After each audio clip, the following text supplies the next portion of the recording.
Chapter 5 of The Man in the Iron Mask. This recording is in the public domain, and is read by Mark Smith of Simpsonville, South Carolina. The Man in the Iron Mask, by Alexandre Dumas. Chapter 5, where, probably, Moliere obtained his first idea of the Bourgeois Gentilhomme. D'Artagnan found Porthos in the adjoining chamber, but no longer an irritated Porthos, or a disappointed Porthos, but Porthos radiant, blooming, fascinating, and chattering with Moliere, who was looking upon him with a species of idolatry, and as a man would who had not only never seen anything greater, but not even ever anything so great. Aramis went straight up to Porthos and offered him his white hand, which lost itself in the gigantic clasp of his old friend, an operation which Aramis never hazarded without a certain uneasiness; but the friendly pressure having been performed not too painfully for him, the bishop of Vannes passed over to Moliere. "Well, monsieur," said he, "will you come with me to Saint Mande?" "I will go anywhere you like, monseigneur," answered Moliere. "To Saint Mande!" cried Porthos, surprised at seeing the proud bishop of Vannes fraternizing with a journeyman tailor. "What, Aramis, are you going to take this gentleman to Saint Mande?" "Yes," said Aramis, smiling, "our work is pressing." "And besides, my dear Porthos," continued D'Artagnan, "M. Moliere is not altogether what he seems." "In what way?" asked Porthos. "Why, this gentleman is one of M. Percerin's chief clerks, and is expected at Saint Mande to try on the dresses which M. Fouquet has ordered for the Epicureans." "'Tis precisely so," said Moliere. "Yes, monsieur." "Come, then, my dear M. Moliere," said Aramis; "that is, if you have done with M. de Vallon." "We have finished," replied Porthos. "And you are satisfied?" asked D'Artagnan. "Completely so," replied Porthos. Moliere took his leave of Porthos with much ceremony, and grasped the hand which the captain of the musketeers furtively offered him. "Pray, monsieur," concluded Porthos, mincingly, "above all, be exact." "You will have your dress the day after to morrow, monsieur le baron," answered Moliere, and he left with Aramis. Then D'Artagnan, taking Porthos's arm: "What has this tailor done for you, my dear Porthos," he asked, "that you are so pleased with him?" "What has he done for me, my friend? Done for me!" cried Porthos, enthusiastically. "Yes, I ask you, what has he done for you?" "My friend, he has done that which no tailor ever yet accomplished. He has taken my measure without touching me." "Ah, bah! Tell me how he did it." "First, then, they went, I don't know where, for a number of lay figures, of all heights and sizes, hoping there would be one to suit mine; but the largest, that of the drum major of the Swiss guard, was 2 inches too short, and a half foot too narrow in the chest." "Indeed!" "It is exactly as I tell you, D'Artagnan; but he is a great man, or at the very least a great tailor, is this M. Moliere. He was not at all put at fault by the circumstance." "What did he do, then?" "Oh! it is a very simple matter. I'faith, 'tis an unheard of thing that people should have been so stupid as not to have discovered this method from the first. What annoyance and humiliation they would have spared me!" "Not to mention of the costumes, my dear Porthos." "Yes, 30 dresses." "Well, my dear Porthos, come, tell me M. Moliere's plan." "Moliere! You call him so, do you? I shall make a point of recollecting his name." "Yes, or Poquelin, if you prefer that." "No, I like Moliere best. When I wish to recollect his name, I shall think of Voliere," which is an aviary, "and as I have one at Pierrefonds—" "Capital!" returned D'Artagnan. "And M. Moliere's plan?" 'Tis this. Instead of pulling me to pieces, as all these rascals do, of making me bend my back and double my joints, all of them low and dishonorable practices." D'Artagnan made a sign of approbation with his head. "Monsieur," he said to me, continued Porthos, "a gentleman ought to measure himself. Do me the pleasure to draw near this glass." And I drew near the glass. I must own I did not exactly understand what this good Monsieur Voliere wanted with me. Moliere. Ah, yes, Moliere. Moliere.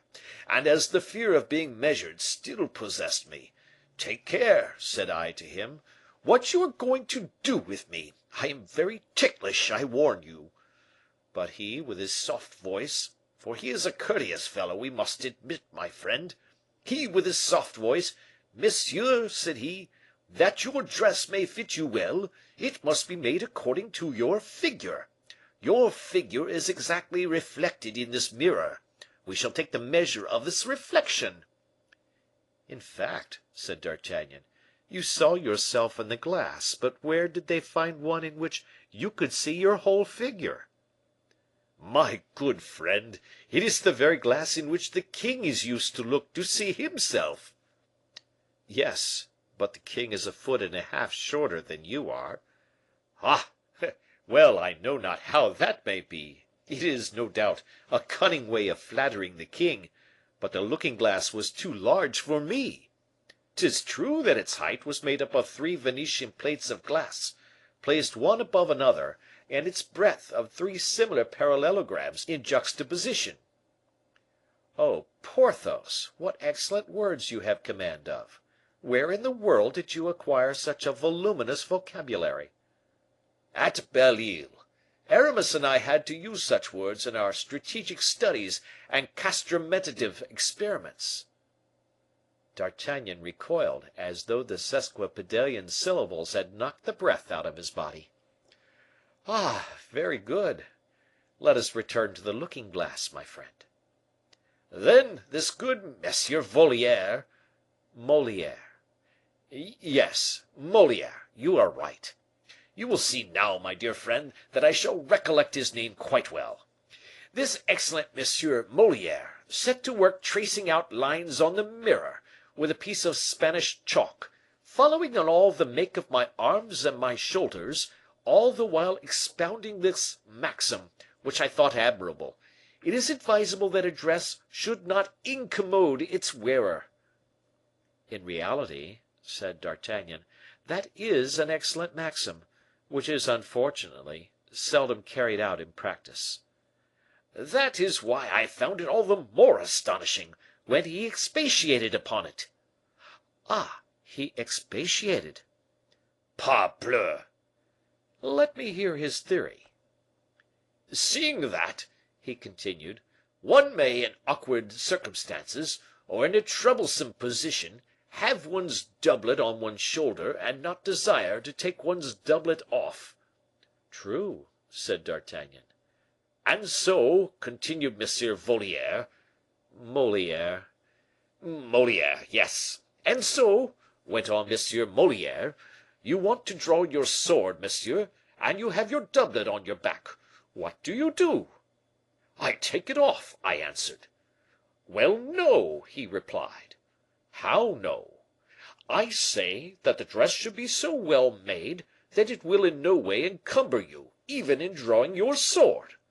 'Ah! ah!' 'Throw yourself on guard,' pursued he. I did it with such wondrous firmness that 2 panes of glass burst out of the window. ''Tis nothing, nothing,' said he. 'Keep your position.'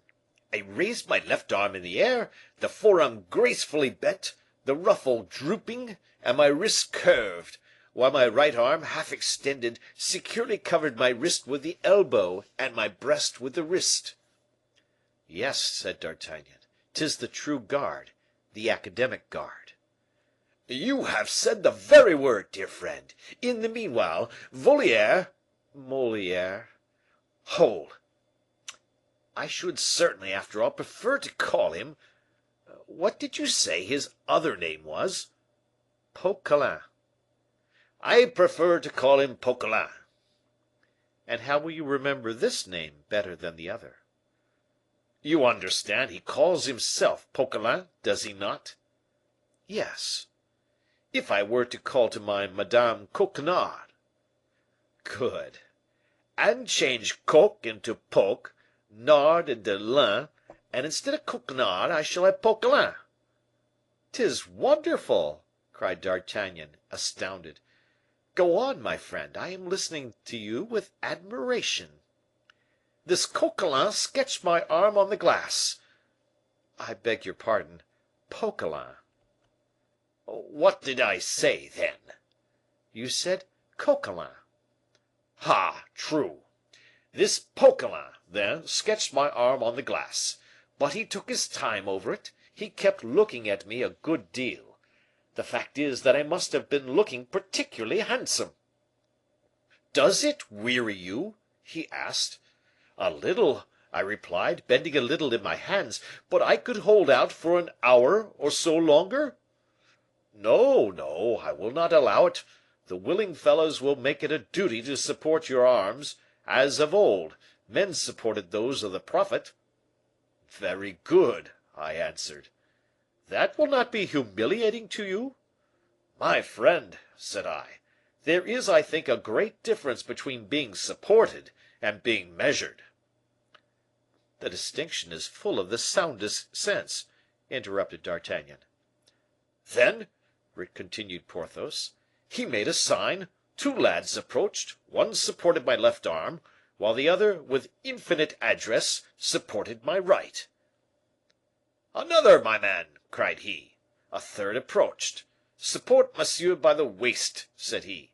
The garcon complied." "So that you were at rest?" asked D'Artagnan. "Perfectly; and Poquelin drew me on the glass."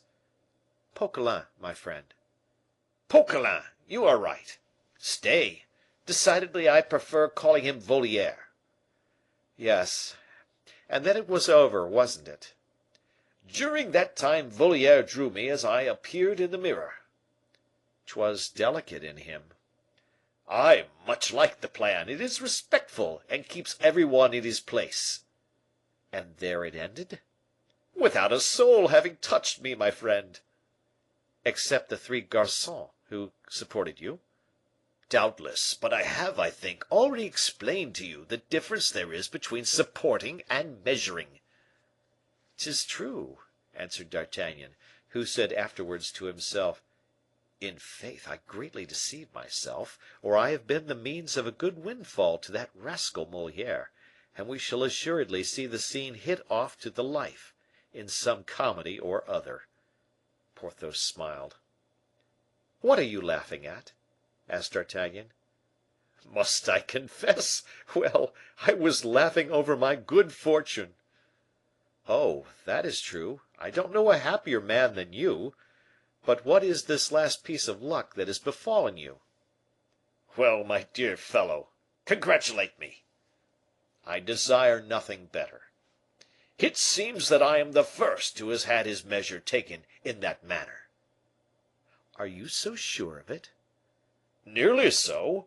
Certain signs of intelligence which passed between Voliere and the other garcons show me the fact."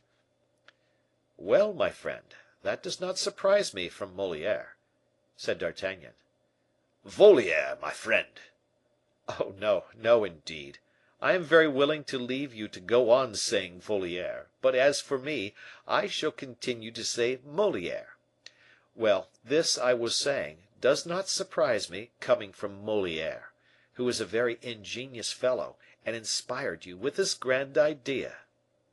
"It will be of great use to him by and by, I am sure." "Won't it be of use to him, indeed?